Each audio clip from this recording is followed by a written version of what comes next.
Man, welcome to the after show with the Mad Dog and Cole, the forever cheerleader, Farrell. Tell the lawyers to stand down. Amen. I decided to fly through the air and live in the sunlight and enjoy life as much as I could, and that's just what I'm doing.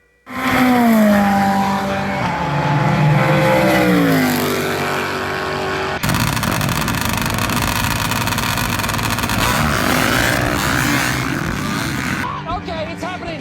Everybody stay calm. Everybody stay calm. What's the procedure? Stay calm. Wait.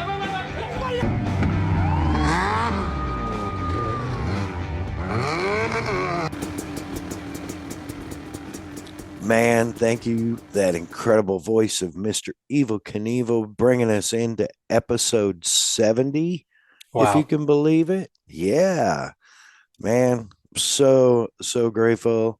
We should all take a little time, take a little bit. You don't got to fly through the air, but man, definitely take some time to live in the sunlight and enjoy life. Absolutely. 70 episodes. That doesn't even sound real in a good way. In a good way, it doesn't sound real. But 70 episodes. Wow. It's crazy. It's crazy. Yeah. And thank you to all our loyal listeners. Thank you for referring us. We continue to grow and grow. The numbers are great, and the feedback is fair.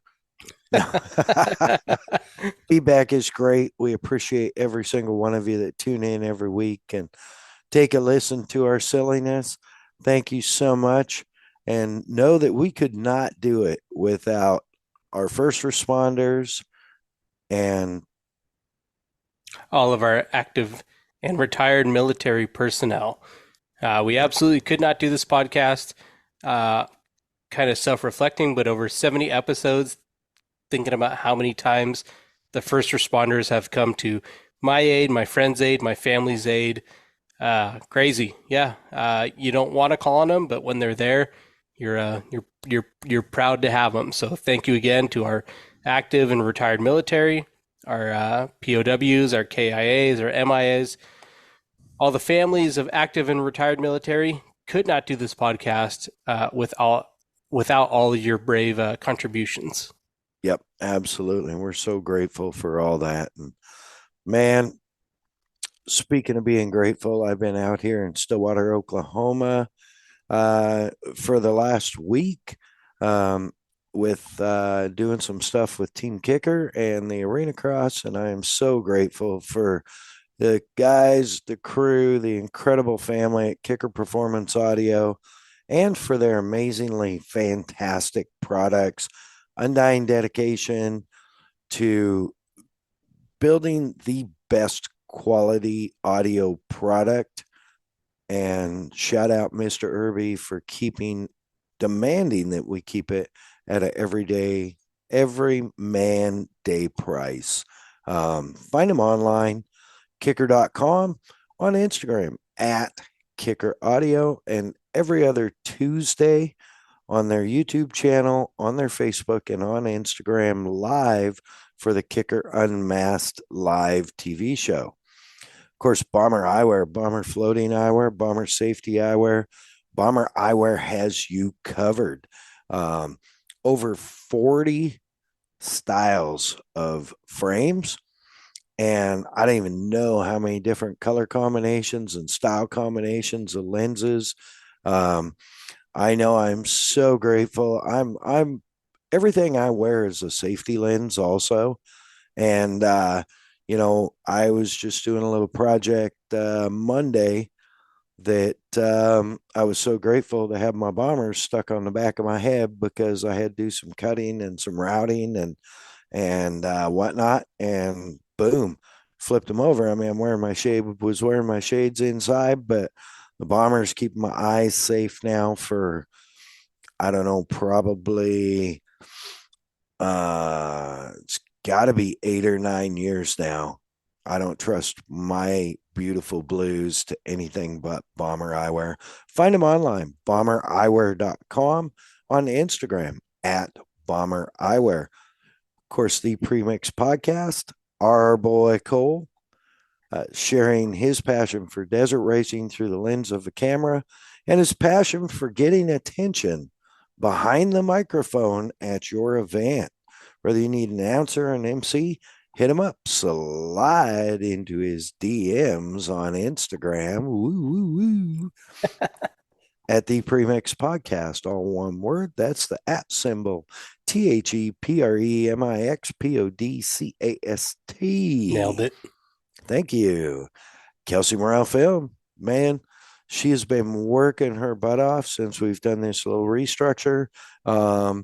And we have, I promise you, we have episodes coming. We have, I think, 11 episodes in the can right now.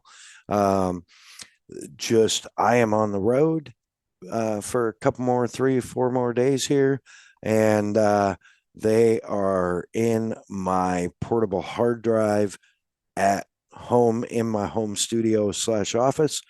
So hit up our YouTube channel, Mad Dog Media, or our YouTube podcast on the YouTube channel and catch them. They'll be coming up soon next week. And thank you so much for doing all that work, Kelsey Morale Film. Find her on Instagram at Kelsey Morale Film. Of course, logo changes, template changes. Who do we call? Hey, Keeks. If you need help with social media, need help with a website, need a website built, need a social media campaign, or just some marketing and influencer guidance, hit her up, yell, Hey Keeks. Find her online, heykeeks.com, or on Instagram at Hey Keeks Marketing. Dude, what a week. Holy cow. I mean, crazy, all kinds of crazy this week. Yeah, and you can't even share all of it. That's how crazy it's been. But the fact you're even here tonight is, let's be honest, kind of a miracle. It's, you know what? I love this show. I love you. I love our fans. And really, nothing's really going to hold me back from this. So with that being said, I would ask our fans, whoever your higher power is, if you would just maybe say a prayer to your higher power. For my family, we could sure use a little grace right now. So moving on, Dakar, dude, kicker, AMA Pro Arena Cross Championships Round 6, Guthrie, Oklahoma. Kicker Unmasked Live, a couple of little top secret projects, and that's just like most of my last week. So how about yours?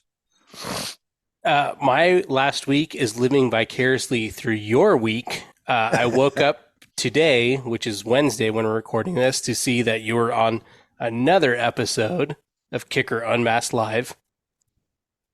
Yeah, that's so much fun, and I'm really blessed and feel very fortunate and humbled that they asked me to be on the show. And I always try and contribute something. Yeah, no, I one, you killed it again, which is great. Two, I was kind of laughing because I'm watching it, and if our loyal listeners didn't see it last night, please go on Kicker's Instagram and make sure to watch both parts of a great episode of Unmasked Live. But you were asked with a question that would have broke my brain, and it's not even your fault. But it was, explain the difference between flat track and arena cross. And you had to do it on the fly of like, well, where the heck do we start? And you killed it, dude. Thank you. It's like, what's the difference between golf and badminton? You're like, well, they're outside. Let's start there. Yeah, no, it's it was I think it was a difference between flat track and arena cross bikes. But still, you're like, well, it starts with a chassis and that's about it. Yeah, exactly. And thank you very much. That's especially from someone who spends so much time watching, listening to stuff like this and doing your research. It's very humbling. Um, Dude, I was just going full cowboy and shooting from the hip. And you killed it. Yeah. It Not was, gonna lie. you know, it's funny is like, so I know how comfortable you are doing this show. And then Yeah, seeing you on Unmasked Live, it was like if they plopped you out of this show and just put you in that one. You didn't miss a beat, and that's high production with a producer and real cameras, and so it was yeah, exciting to see you on there again. yeah. Producer, director. The only thing was I asked that I didn't have to wear the earpiece That's fair. because being super hyperactive, if someone's talking in one ear, um, and I'm watching the video screen on the with the other eye and watching John with one eye, um, things could just go to hell in a handbasket in a microsecond. So, um, but yeah, now Ernie, JW, um, you know, Steven, my buddy, Bang Bro, right there behind the camera. Um, just he did help me at first because I forgot they jumped cameras, and now they have big red LEDs on the cameras, like a little red strip. They're not big, but when we first introduced, and they went to the first close up, I was about 2 seconds behind getting over to the other camera because I forgot that they had a close up cam because like everything's remote controlled.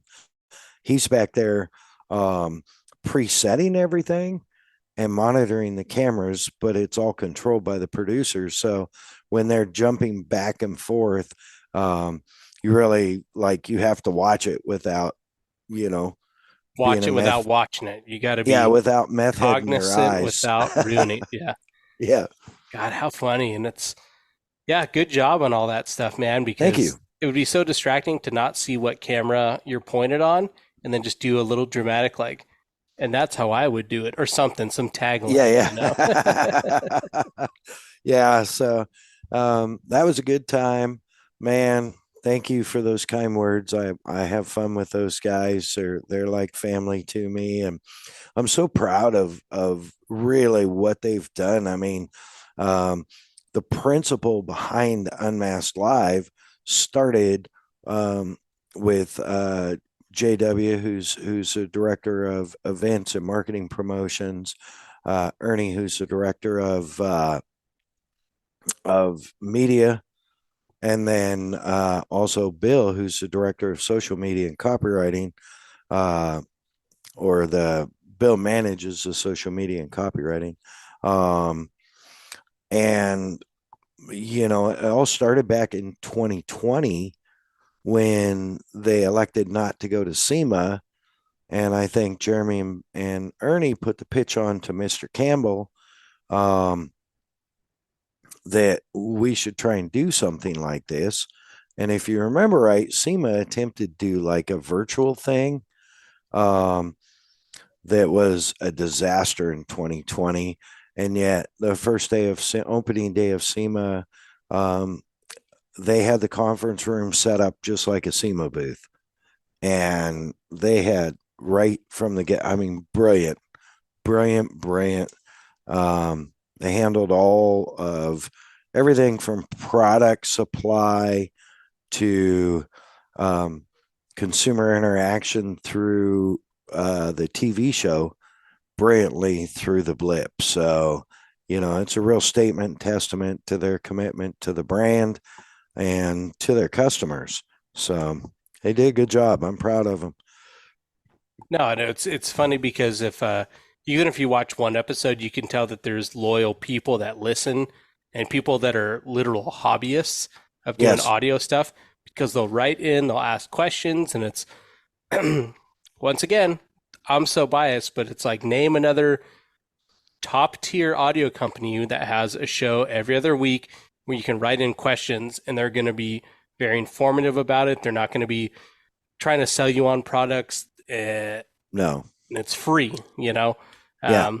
Once again, I'm biased, but yeah, that just shows what a badass company Kicker is. For sure. Well, you're biased and you're right. So, that's not That's normal, but yes, yeah. yeah, not a horrible combination.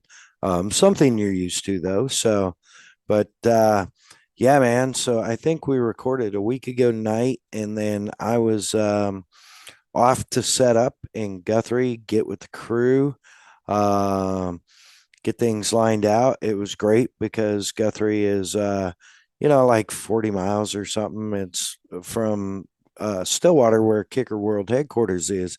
So I love that race because um, we have a ton of the Kicker employees that come out. And, when I'm working the activation, it really makes me proud for them to see what they've done. Right. So, What a big deal of what they do is in the real world application. yes, yeah. Yeah. So it was super cool. It was cold at night. Not Nebraska cold, but still single digits. Um, and I just got in there Thursday, man, got things set up and dealt with it, and um worked around a few little things, and J Dub brought Friday morning. J Dub brought the kicker general that I built, um, the mechanical side of and lighting side, which if you haven't seen it, um, go to should I think it's on their Facebook page somewhere, but um, it's a 4-seat Polaris General, on 10 inches of lift with 20-inch wheels on 37-inch BKT ag tires. Um, it's got 4 6.5-inch speakers, marine speakers in the cab, along with a 10-inch subwoofer. And then it has 4 of their insanely incredible 9-inch marine tower speakers, and 3 of their weatherproof double-sided 10-inch subwoofers sticking out the back. And it gets it. Party on wheels. Yeah, yeah. It's all party. So it's a lot of fun. That and the Kawasaki Teryx 2-seater, which again, um, pretty mild in the cab, couple of 6.5s, 8-inch seat shaker mounted right at the back of the passenger seat. But then a couple of the marine horns mounted in the back, and then 2 12-inch L7S subwoofers in a giant ported box taking up the whole trunk. And the louder that thing gets, the harder it pounds. It's just it's an earful and an eyeful. It's a beautiful car. So And they that, didn't make you jump the finish line in the general. I'm sorry I put that on social media. Sorry for the yeah, pressure. they the track builder actually suggested it also, and I decided that it's probably not a good idea. So, um, but man, what a great weekend! The fans showed up Friday, and it was great racing. Ryan Brees on the 450, the track, dude. We need to cover the track. VMAC Vernon from VMAC Tracks, um, was really cool. He got to use a little bit of his imagination, when you've got 600 feet by whatever the width is to work with. And the dirt, probably the best dirt in the series. Not Mr. dirt, it's clay. Yeah. Yeah, that was John Myers on Unmasked Live last night, that Oklahoma dirt. But it really is great dirt. And, it's in a horse arena. Um, Last words were horse arena. So we can take it from it's in a horse arena. right. It's in a horse arena, but the dirt is top quality. I mean, they have rodeos in there. They have like some serious the Ironman Finals Rodeo, which is like I don't even know what it all consists of, like 8 different events. Wow. Um, it's like a week long rodeo, man. Stuff like that. Mr. Paul that runs the building out there um, is real picky about the dirt. They're really good at working with the arena cross guys, so they start putting water on as soon as they possibly can. So the track could be watered every day with a water truck for 4 days before they even get there to start building the track. Um, Dirt's super consistent. They use it all out of the floor. 36 inches of dirt in the floor. Crazy. I think they do like monster trucks or something there too. They used to. They haven't in a Used to. while. Got it. Okay. Yeah. But that's how big this freaking horse arena is that they can do Yeah. that. It's actually the largest indoor equine arena in the country. So it's massive. And you saw the pictures of the track and the video I sent you. Um, what we have 6.5 lanes. Yeah, It because they're was, actually able to do for our Supercross fans out there, they're actually able to do like 45-degree turns and kind of get a little sideways with some of the rhythms and stuff like that. So it's not all 90s and 180s. Got a little creative with it. yeah, I thought he did a great job. That track was super entertaining. Um, and man, it was good racing.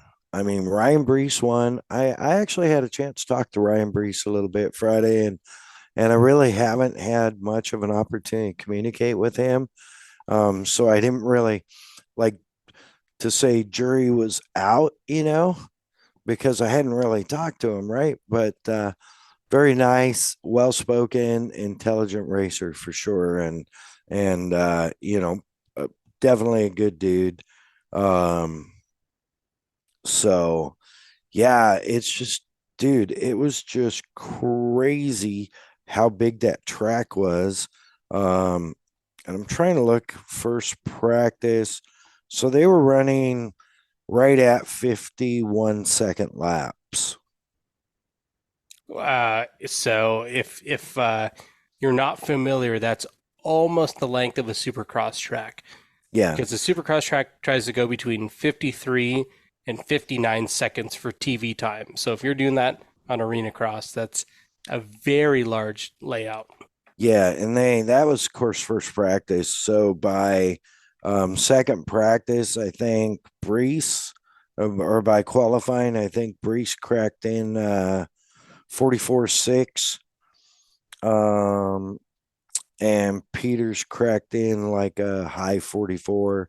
And so, yeah, I mean, it was still, when you consider um, in Loveland, they were running 27-second laps. Um, it's almost twice as long. It's gonna sound extreme, but to me that's almost a different sport. Yeah, really, really. Um, there was a lot of rhythm sections, a lot of varied rhythm sections. The whoops were gnarly again. Um, I think at practice Friday they claimed four of the potential guys trying to get into the AB All Star. Um, so you know, it was a crazy, crazy track, and the racing was good. Friday, lots of entertainment. Um, Brees got the jump. There was some competition. Peters, I think, got kind of wadded into, kind of bundled up in a mess in the first turn, and worked his way out, worked his way back, and pulled all the way up to a second place. And I think he got second. Yeah, I'm sure he did. And then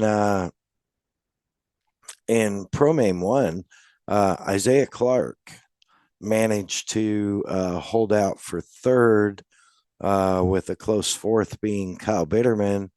And I think Bitterman still, he took such a digger in Madison or Grand Lakes. Um, he might still be off just a touch. He didn't look 1,000% himself, but Clark looked racy again. He seems to be getting stronger every race. And, coming back from that injury, it takes time. And, man, it was like just exciting. And it was fun to watch. There were so many good races going on, um, even during like the main. I know there was I'm not gonna name him because I actually know him, but Oh, there was a Supercross rider, um, who's made consistently at times made the mains. Um, that was talking some smack apparently on social media about coming out and taking home the paychecks. Um, and just to put it in perspective, he didn't make the pro main. but it was the bike's fault. It was his mechanic's fault. The I'm sure the you know who I'm talking about, but I'm not gonna lie, I don't. But text me after. Sorry, yeah, I listeners, will. that's the most annoying thing in the world. But you gotta let me know after. Yeah. Well, we have to be careful. I've known this guy for a long time, so but um I thought it was great because the Arena Cross boys put on a clinic. As they should. Coming to home turf, Yep, gonna talk a big talk. Gonna get beat down. better throw it down or get beat down. So, but it was a good night. Good night of racing, man. I packed her up, kind of stored things away, and called it night. And on to Saturday for the pro am, dude. Another great day. Oh, I forgot Pro Two. So Pro Main Two, Brees was in the back, started dead last. Peters started right beside him. Um, Peters is an arena cross Jedi. I don't know what to say. He's Yoda, He dude. He's the guy. totally Yoda. He like worked his way through the traffic really quickly, smoothly, without contact. Um, and he put it down. And you gotta remember, Brees riding a 450, and this is a big racetrack that the 450s are good on, right? And KP got out there, and at one point, Brees looked like he was chasing him down a little bit, but then he just kind of just flattened out. And KP showed his determination, but two showed his training and his what's the word I'm looking for, endurance. Because there's a big difference between running what we run 20 laps, 24, 18. Let me look that up. I can't remember what they run. Anyways, between, let's just say 20 to use a number until Cole verifies it and calls me a liar. But big difference in between running 20, 27-second laps and 20, 47-second laps. But it was good. Peters just stayed right out there and was cranking. And I got to tell you, he won, of course. And I got to tell you, it has been a long time since I have seen KP so jacked up on a win. And because I think even a lot of the Arena Cross crew just automatically gave the win to the big bikes. And here he is on 250 and kept them all. I think he won by probably like 3 seconds or 4 seconds. So, So but yeah. I'm seeing a lot of 13 and 14 laps. Okay. So, How do you feel about that? yeah, I may have ran 14. It's a big arena, but Yeah. you were there. But it's not timed, I don't think. No. I think they run a specific, at any rate, conditioning and just honoring this. I mean, KP, and he was so jacked, dude. It's been so long since I saw him like up on top of the double, revving the bike and playing to the VIP stands and slapping hands all Wow. down the side of the arena alongside the whoops, like people hanging out there. And he was just like high fiving all the way down. It was really cool. He was really excited. And I think Kyle Bitterman pulled the third and Isaiah Clark pulled the fourth. So 3-4 this week for Isaiah. Um, and just some great racing, dude. Just some great racing. While all that was happening, um, and I was busy literally 8:30 in the morning till 11 o'clock at night. My good man Cole was keeping track of Dakar for me because I think last time we recorded, they had what, two stages to go or Yeah, one two stage? two to go from the time we were recording. Yep. Two to go. Yeah. So, and that was stage 11 and stage 12. Yes. Yes. Yep. Yeah. Yep. So, Yep. um, our Americans did pretty okay in stage 11. Um, I think the Brayback finished second 11, He maybe. did, which was kind of scary, but I think it was also strategical, but it was yeah, second. So, Yeah. And then Mitchie finished, I think, fifth. yes. Yep. And AJ finished, um, where did he end up finishing? Like ninth or something. He was top 10 for sure because he was running about that 6-7 range, and so yeah, Yeah. he was very consistent with that in the last few days. Yep. And Sarah, I think, was 11 the one she won? 10. She won. Ooh, she'll correct us, but I think she won. I think she won 11 because it made everything look so good getting ready for the next day. Yep. Yeah. Yeah. Yeah. I thought it was 10 because her and Ricky both won. That's right. I'm sorry. Yeah. Well, but yeah, okay, yeah, 10. That sounds right. Yep. Yeah. Because when we recorded, we talked about Ricky and Sarah both winning a stage the Yep. same day. Yep. Correct. And I think Mitchie had won 10 or something also. And so, man, uh, so they got to the final stage. Hopes were high. Um, and, huge congratulations to Ricky Brayback and Team American Honda, I think it is. Monster Energy Honda or Team American Honda um, on their big win. Man, it's Crazy. his second Dakar win. Now I believe there's only been two Americans to ever win Dakar in their class back to back. Twice. And Yep. Yep. yeah, and that would be AJ Jones um, in T4 and T3 at the time, and now Ricky Brayback. So we have a couple of U.S. couple time, not back to back, but two There you time go. Nice winners. save. Nice Yeah, save. yeah.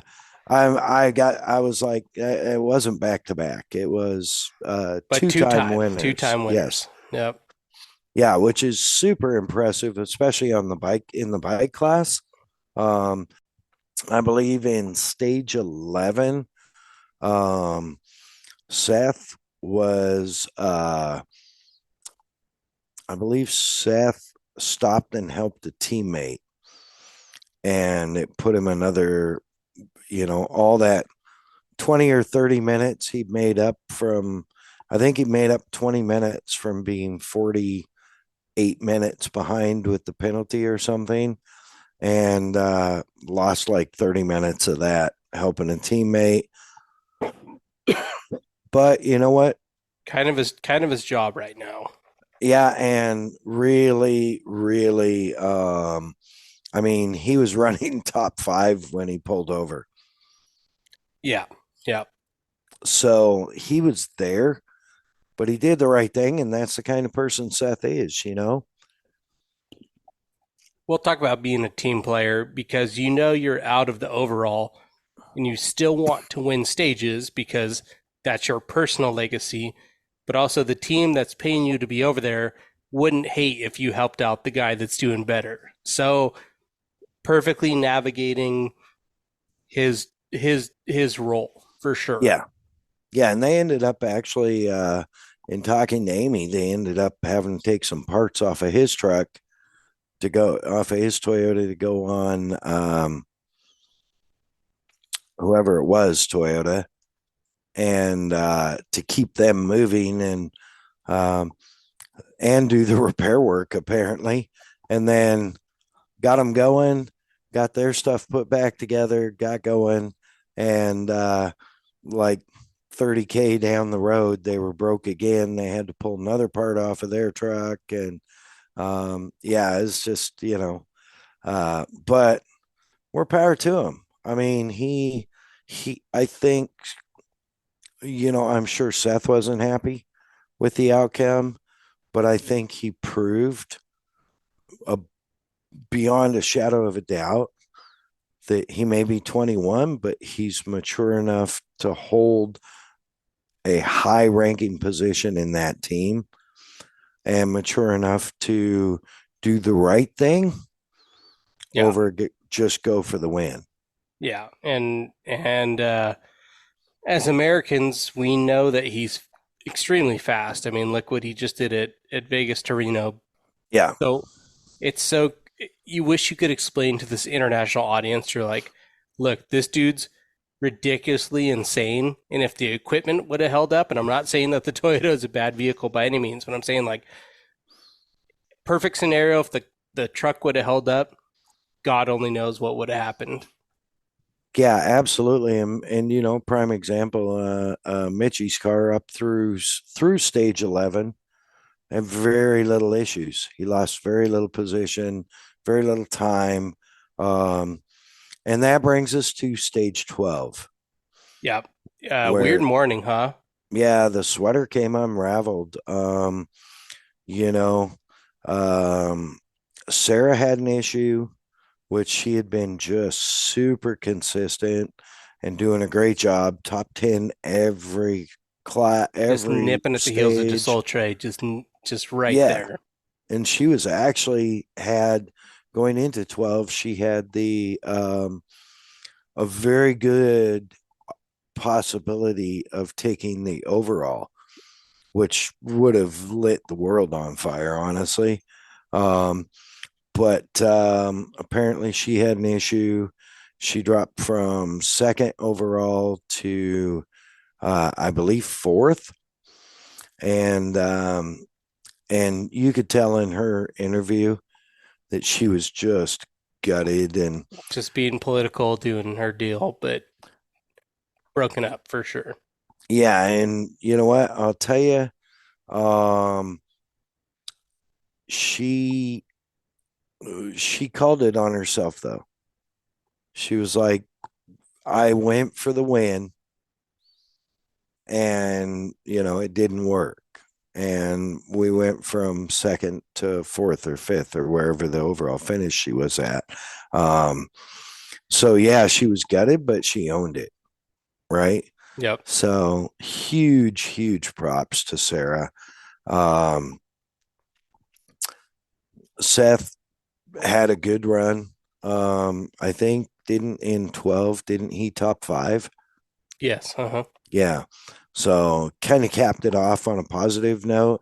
And keep in mind, these are the best Dakar and World Rally Raid drivers in the world. I mean, all over the world in the best equipment. And navigators. And navigators, yes. Yeah, and the right seats are by far the best. Other than a few like World Rally navigators, but I don't speak same language as them, so I don't know how good they really are. But no, I think he did an admirable job, because he proved he could be fast with those guys and be competitive with those guys. And those guys, I guarantee, are going to be watching him all the ones that are qualified and will run the World Rally Raid Championship are going to be looking over their shoulders. So Yeah, I, you would hope so for their sake. yeah, yeah, and I think I'm going to go out on a limb. So round one of the World Rally Raid Championship is down with Dakar. Um, I'm thinking that we will see Quintero with a stage win by the end of round three. Isn't yeah, that's I would take that bet all day. Yeah, yeah. So, and I think, and then Mitch Guthrie had a horrible final stage. Um, and he also, in his interview, he obviously was just gutted. He had a 25-minute lead, and 30K into stage 12, the not the liaison, but the actual rally portion. What do they call that? The The special. special. Yeah, 30K into the special. The car blew an intercooler tube, um, which I'm still having troubles with because I know he pushed that car a lot harder, a lot earlier in the race, and they had zero failures of that in the previous 11 prologues, so 12 stages. Um, it's very suspicious at that early on to me. Um, you know, I just find it suspicious that the American had a weird and unusual failure, um, especially considering, in my opinion, don't get mad, folks, but in my opinion, um, the media spent a lot of time covering one of Mitch Guthrie's teammates, a lot of time, who happened to end up winning. But basically, if Mitch would have had a day like the day before, um, and would not have had the intercooler turbo or the intercooler charge pipe problem that he had never experienced in 2 years of racing Dakar in that car. Um, Oddly, it just all of a sudden popped up. I don't think she stood a chance of catching him. Um, so that's just my opinion. Take it for what you will. I may be a conspiracy theorist or I may be right. Um, But you're one of them. but I am something. Um, but I'm really proud of Mitchie. He did a great job, a great poise considering all that happened. They ended up late losing gearbox. Um, so it was very strange. Some very strange failures for a car that hasn't had that. And been so consistent. But maybe they just reached, the end of the life expectancy of those parts. Just But hit its time. it's possible, coincidence, or maliciousness. There's a lot of possibilities. So I think, all that being said, I think the FIA and Dakar got the challenger champion they wanted, and I'll leave it at that.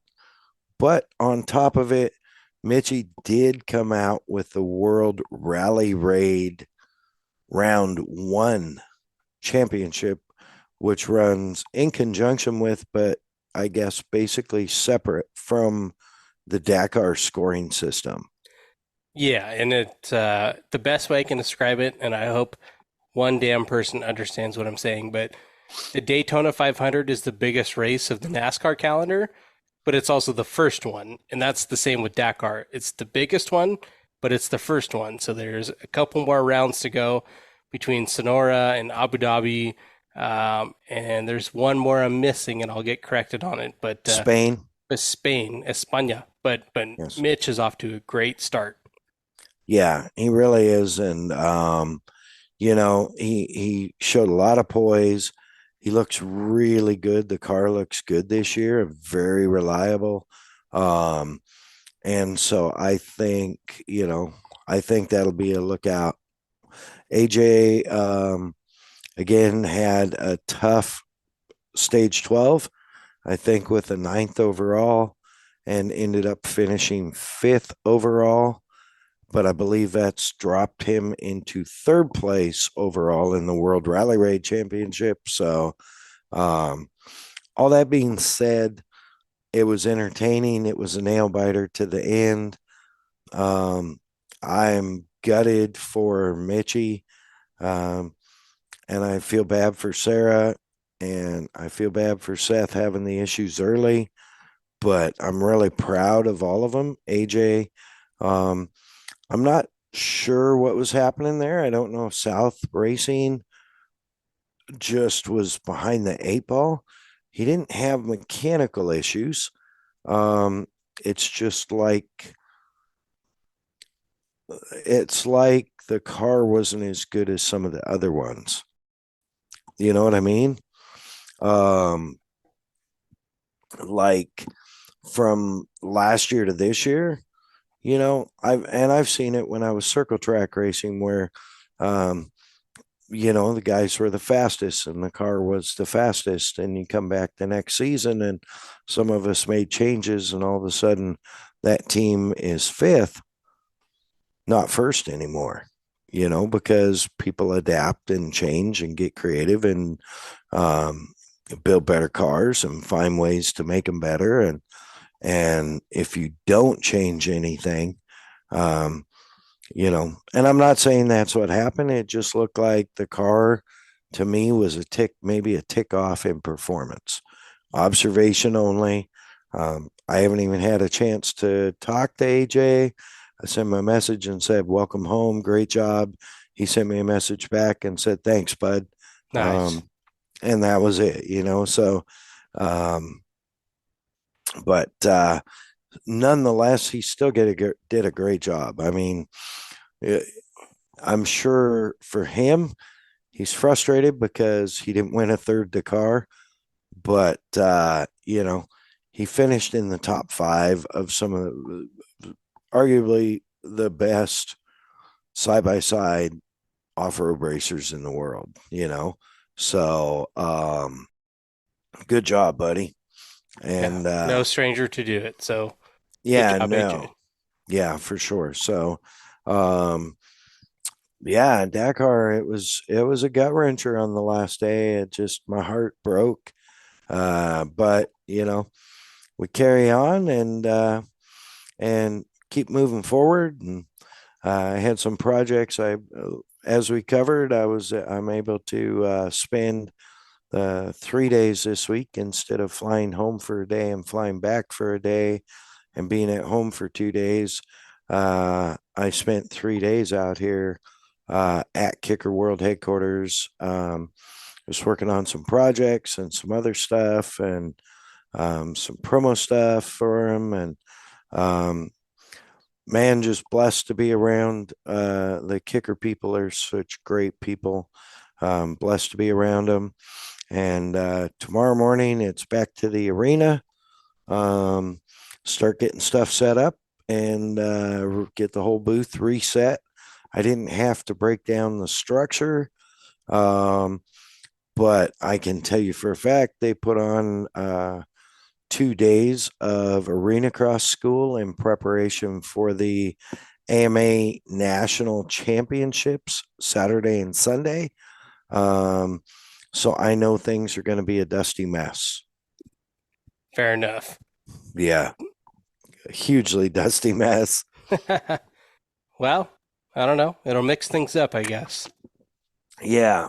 So man, great times. Glad to be out here. Looking forward to round 7 this Friday, live on Mav TV, live on what's the app? Arena Cross USA, I think. But yeah, man, looking forward to it. Should be a super cool deal. And then get to travel back home Sunday, because of the logistics of everything, getting the side by sides transported back to kicker headquarters and stuff. Um, we'll wrap Friday night and get side by side loaded, both of them in the big trailer, so J Dub can haul them back to headquarters, and then I'll go in Saturday and clean everything and pack down, do it right. Um, so yeah, and then it's boom, home, couple days, and we're off to Prescott Valley, Arizona, round 8. So Friday is a mid-season race. We're halfway through the season officially. Crazy. Yeah, That went so fast. yeah. So it's man, talk about some traveling coming up though. I've got Prescott Valley. Um, following weekend is Reno, and then I think I have 2 weekends off. Um, and then I think it's a Friday pro night, arena cross pro night, Daytona during bike week. I'm trying to It's gonna be figure so out how, badass. yeah, I'm trying to figure out how to work the Thursday American flat track round 1 Daytona short track.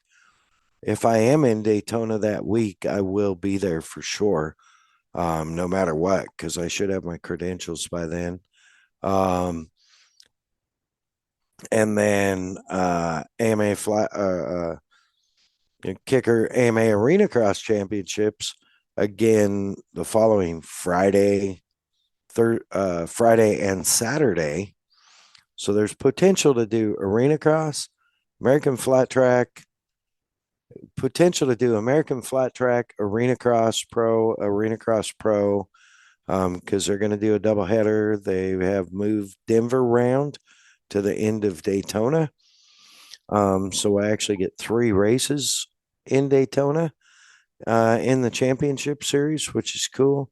But I potentially could do 3 races in 3 days. So pretty excited about that.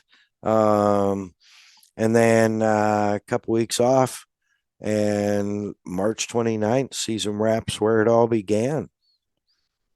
Like where it began way back when.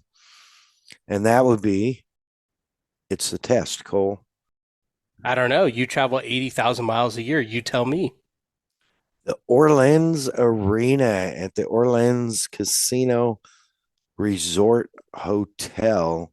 I swear, the first place endurocross ever happened in the United States. It's all coming back. Yep. I think one of the first year of arena cross they race there also, perhaps. Yep. I know they haven't been there in I think 20 years or over 20 years. So For arena cross or yeah, endurocross? for arena cross. I Has it been think less? yeah, because I could be wrong, and please correct me, I wouldn't any know. listeners, but I think that they were there 2017, where I think that yeah, the championship finale came down to the last main. So I think they were there within the last 5 years, but it Okay. had been a long time before that. So Yeah. So, oh, that's awesome. But looking forward to being there. And that's where that season will wrap. And was blessed enough to get the call that uh, as it is currently scheduled, the Red Bull Sand Scramble in Glamis will be the March 16th weekend. So sweet. I will be out there for that also. Um, And that feels playing. so soon. Yeah, I know. I'll be your favorite mall cop out there. Just doing whatever Oh, I can St. do. Patrick's Day weekend. Yikes. Oh, that should be good. So yeah, and man, super exciting. Um, a lot of cool stuff coming for sure. Um, we had a really cool guest lined up for tonight, and unfortunately had a little family deal. So, but I think we're rescheduling that for next week, and then we have another super cool legend um, that will be on just shortly after that. So, gonna have a lot of good stuff coming up. Um, really looking forward to it. Cole, what you got?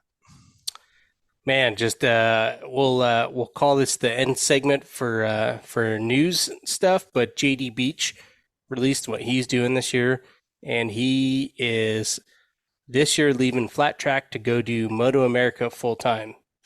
Mhm. So mixed emotions on that for sure. I think that uh, as we stand right now, flat track has a lot better TV coverage. I think the riders are a lot more known. I think the fan base is a little bit better. But the flip side of things that I really hope that Moto America comes back in big strides, and it takes people like JD Beach to do that. So I know that he is doing it because he's damn good at it and that he is passionate about it. And road racing is badass to begin with. But I'm sad to see him leave flat track. But I hope that this is a big shot in the arm for Moto America because it needs to be in more televisions across America. Yeah, for sure. And JD is such a huge personality and an even bigger talent. Um, that I was really bummed when I found out that he was not going back. First, I found out he wasn't going to be with Estenson, and That was I'm a big like, shock to begin with. yeah, and I'm like, okay, who's hiring him? What's he going to ride? And I talked to some people in the know and found out that he was not returning. And I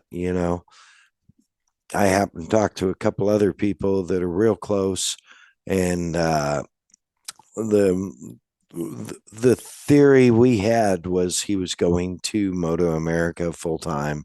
Um, Although we had hoped that he would still try and flat track part time, like he did the year where he flat tracked full time and Moto America part time. But and maybe that's not completely out of the question. I think um, if the opportunity is there for him to maybe hit a couple of AFT races, that man, I hope he there's a team that signs him, particularly the TTs, because what better way to get your name out there than to you know hire the Boris Said of TTs, if you will. Yeah, what a name drop. Yeah, I was having memories of like Mert Lawwell or somebody. It's funny that we're living in the times right now, but when you look back in 10, 15, 20 years from now, you're like, "Oh, he was so good at flat track. He was so good at Moto America. The dude could show up in a motocross track and beat all the locals if he wanted to, and he doesn't even claim to be a motocross rider." So, just Right. shows you, I don't know, it's just so crazy to have somebody who's so talented that he can jump series to series and be such a reckoning force in whatever he signs up for. And the thing is, there's very, very few of those kind of riders. And I wouldn't be surprised if they give him good equipment, he'll be on many podiums this year in Moto America. And I wouldn't be surprised to see him starting to find his way up to MotoGP, because that's the next natural progression. Man, that would be Um, so cool. it would be, because really do America needs a hero on a good bike over there again, and It's you been a know, while. um, yeah, it has been. So, what else you got? King of the Hammers, we're in the midst of it right now. Cody Webb just won King of the Motos last weekend. My buddy Um, Cody, your well buddy done. Cody, our Yeah, friend of the show, Cooper Abbott, did very well. yes. Had a good finish. Conditions have been great. What's so crazy, just for the timestamp purposes of this, is we had so much rain here in Southern California that the entrance Boone Road was totally shut off yesterday Yeah. because it's just completely flooded right now. So the race is staged and the vendor area is placed on a dry lake bed. But what happens to a dry lake bed when it rains? It becomes a lake. So that's where we're Right. at right now with that. Yeah, just crazy. It's been I would never want to be Dave Cole. I'm glad that he does what he does to make sure this race happens every year. But yeah, I can only imagine trying to bring in big corporate sponsors like Ford and Yokohama and BF Goodrich, Chuck from Pro Eagle, all these big name guys, try to bring them down there, and the damn road to get into the entrance is flooded and with nothing to do with anything that's in your control. So Yeah. just another interesting aspect of off-road racing. Yeah, for sure. And love him or hate him, Dave Cole puts on a great show. Yeah. And Hammers has grown from, when we had Nicole Johnson on here, she talked about when Hammers was just like People getting together. It was a the hobbyist crawlers thing. getting together, and now it is one of the most internationally recognized off-road races in America. Yeah, it's That got to be draws the toughest competitors one-day from event everywhere. for sure. Yeah. Yeah. Yeah. And if you don't know what King of the Hammers is, please go to their website, Google it, check it out. You'll go, oh my goodness. Like, yeah, it's crazy. And that's your hood. Like, I think you were born in a mud puddle out there, weren't you? I definitely spent a lot of treacherous miles out in Johnson Valley, thanks to my dad, Mike Farrell, dragging me out there. Yeah, that's my home turf. So Nice name drop. I was contemplating saying this on the show or not, but there was a little bit of me that was like, yeah, look at all these out of town people don't even know how to navigate Johnson Valley when it rains. But the reality is, like I can't be petty. I'm like, yeah, like everybody Yeah. needs to pick up their trash and spend the money and help out there. So I shouldn't be so petty. But yeah, Johnson Valley is insane when it rains. By the time your tires hit the dirt, your vehicle's gained 50 pounds of mud. That's not ever going to come off. So if you're from out of state, welcome, because this is reality. Yeah. Yeah. And it's going to be, a lot of the areas are going to be gnarly muddy. I saw a report from Dave Cole on, I think, Fish that they were already having to water the track.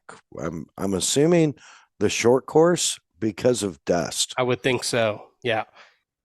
Crazy how the desert can't handle an influx of water, but then how quickly it needs it.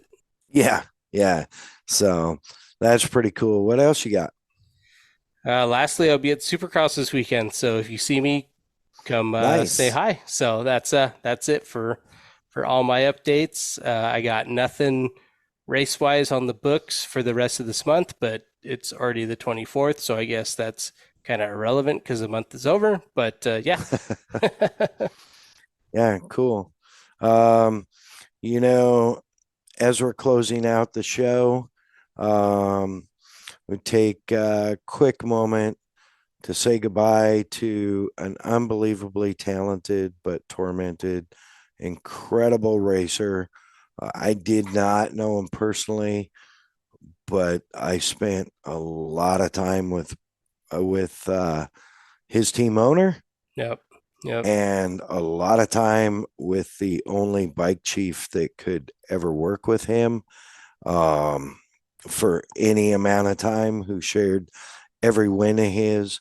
Larry Kano become a good friend of mine there at Muzzy's, and we would sit down and he would tell me detailed minute by minute stories of Gobert, the Go Show, and what kind of person he was and what kind of racer he was, and And, I feel, even though I never got to meet him, I feel like uh, I know him to a degree. Yeah, And just such a huge personality in road racing for sure. yeah, and there again, another person that was talented. I mean, he could ride a dirt bike, he could ride, a super bike.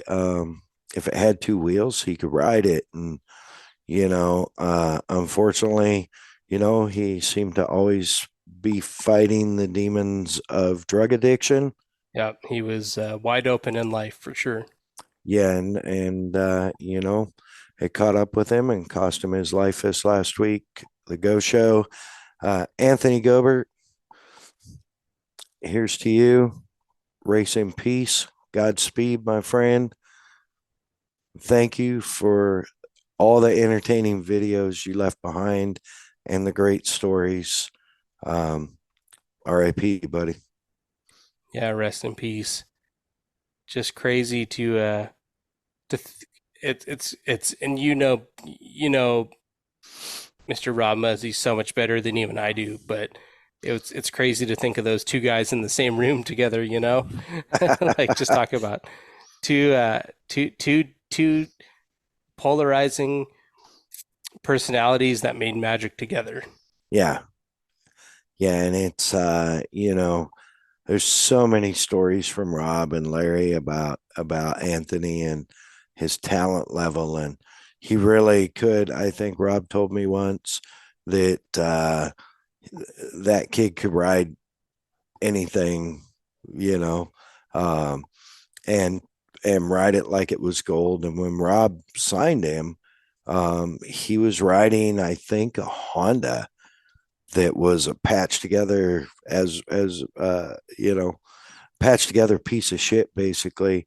And he was like running top 10 in a worn out bike. And when riders were complaining about the ZX7, and Rob was doing everything he could to make the bike handle, he puts Gobert on the bike for a test run, and the guy runs faster than anybody. And I think 2 races in, won his first race. So unbelievable talent. Um, yeah, it just it's really, really a shame when you lose such talent to such a horrible deal. For sure. And And something that didn't necessarily have to happen. It makes it a little bit more sad for sure. yep, Yep. absolutely. And you know what? That if you think you have an addiction problem, please seek help before Yep. it's too late. Yeah. Just sad. It's Yep. nothing that nothing we haven't seen before, which is incredibly sad. But which was nice to see was how much, like, even in today's social media society, I couldn't go on Facebook or Instagram without seeing pictures and stories of Gobert. So that would Yeah. that made it special that somebody who is so talented, such a wild personality in the road racing world, will not easily or quickly be forgotten. No, absolutely not. Absolutely not. Yeah. With that, Cole, I don't think I have anything else. Do the speech. Well, I have one more thing. I saw a Oh, speeding ticket from a guy who was on a CBR in Canada. He got an $11,000 speeding ticket, hmm. and the first person I thought of was you. So, with that, make sure to rate, review, and subscribe on your favorite streaming platform. Mine was not $11,000. Oh, well, adjust for inflation, it might have been. It actually adjusts for inflation, and it's very possible, especially with the rate of inflation in Canada now. Yeah, it very well could have been. That was interesting. That's quite the observation. Um, any of you who know me are welcome to ask. I know one loyal listener that knows the whole story and is probably currently laughing his ass off. He was So, probably there uh, or around the he situation is around the or heard situation. the story multiple He times. was not there, but he knows parties involved very well. Hilarious. So, with that being said, uh, man, thank you so much, Kicker Performance Audio, for all your 12-volt and personal audio needs. Absolute best in the industry. Get living loud. Hit them up, kicker.com, or on Instagram at Kicker Audio. Of course, Bomber Eyewear, Bomber Safety Eyewear, Bomber Floating Eyewear, the floating sunglasses. Get them in a polarized safety lens in these cool ice blue boogie bombs like I'm wearing. Or get them in, ice red or mirror red, polarized safety lens, not safety lens, over 40 styles of frames, and I can't even tell you how many styles of lenses. Hit them up on the web, bombereyewear.com, or on Instagram at Bomber Eyewear. Make sure you have got at least 20 pairs. To begin with. Yeah, to begin with. Of course, the Premix podcast, our man Cole, making all the things happen here behind the scenes, producing, co-hosting, busy, life insurancing, husbanding, physical therapy, gymming, dude, and getting out and taking photos of your race rig in the desert, as well as available for your MC or event announcer needs. Hit him up on Instagram at the Premix Podcast, all one word, at symbol ThePremixPodcast. Kelsey Morrell Film. Hit her up on Instagram at Kelsey Morrell Film for all your film production, editing, or making needs. Find her on Instagram at Kelsey Morrell Film. And of course, Hey Keeks Marketing for all your social media needs, website needs, maintenance, building, whatever you need. Yell, Hey Keeks. Hit her up on the web, heykeeks.com, on Instagram at Hey Keeks Marketing. Make sure to follow us on Instagram at symbol AFTR underscore podcast. And make sure to follow all our supporters. If you want to become a supporter, hit us up. Send us a message. That is at symbol AFTR underscore podcast. Other than that, Jim Beaver, thank you for walking us through the introduction of the new Kawasaki Ridge. It is exactly what I expected. All those haters on the web, put your keyboards down and give yourself a smack in the head, because I don't know what else you expected. It's called a ridge, like Rocky Ridge, like a ridge It's is, literally a UTV. yeah, it is very, and made by Kawasaki. You know, it's going to be very durable, very tough, very well built. And it's interesting. It's four-cylinder with only 116 horsepower, which I know that four-cylinder inline Kawasaki motor is capable of much, much, much, much, much more. But yeah, the with that, dude, anything to say? Stay warm out there. Stay safe. I want a lot of Snapchats. I want a lot of track previews. For and sure. Don't forget. Yeah, I will definitely get that stuff over to you, my brother. Thank you so much, ladies and gentlemen, crazies, doctors, principals, and my dude Healy. Mad Dog out.